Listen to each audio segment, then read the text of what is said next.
अरुणाचल के तवांग सेक्टर में चीनी सैनिकों से झड़प के बाद देश में अलग अलग जाति के रेजिमेंट बनाने की मांग तेज होती जा रही है। बीजेपी सांसद दिनेश लाल यादव ने पिछले दिनों संसद में अहिर रेजिमेंट की मांग की थी।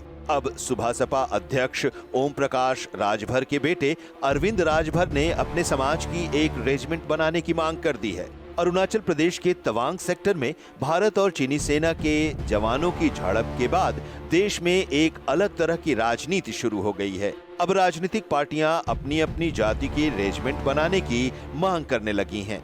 साथ ही वो ये दावा भी कर रही हैं कि अगर उनकी रेजिमेंट होती तो वो चीन का ज्यादा मुकम्मल जवाब देती। इन दावों में अब ओम प्रकाश राजभर के दल सुहेल देव भारतीय समाज पार्टी का नाम भी जुड़ गया है। अरविंद राजभर ने भारत सरकार से अपील की है।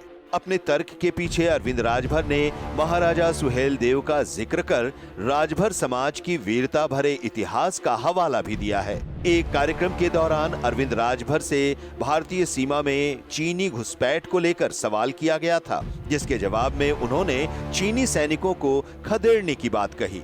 सिर्फ राजभर रेजिमेंट बना दें, सिर्फ राजभर रेजिमेंट बना दे सरकार और चाइना बॉर्डर पर राजभर नौजवानों को खड़ा कर दे। मैं कह रहा हूं 20 किलोमीटर अंदर खदेड़ के आ जाएंगे हम लोग। 20 किलोमीटर। इतिहास गवाह है राजभर समाज का। जब इस देश में सारे राजा परास्त हो गए थे तो एक राजा बहराइच का चक्रवर्ती सम्राट राष्ट्रवीर राजभर महाराजा सुहेलदेव राजभर जी ने 1.5 लाख विदेशी आक्रांताओं को गाजर मूली की तरह काटा था। सरकार लोकतंत्र है, लोकतंत्र सिर्फ राजभर रेजिमेंट बना दे और हम लोगों को छूट दे दे, हम लोग चाइना बॉर्डर पर चले जाएंगे, दावे के साथ 20 किलोमीटर लेके आएंगे। अरविंद राजभर वाराणसी की शिवपुर सीट से सपा सुभासपा गठबंधन में 2022 का विधानसभा चुनाव लड़ चुके हैं। अरविंद राजभर से पहले आजमगढ़ से बीजेपी सांसद दिनेश लाल यादव निरहुआ ने भी अहिर रेजिमेंट की मांग की थी।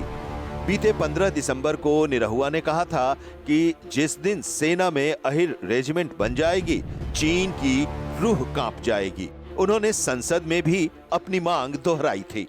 Bureau report, Bharat express.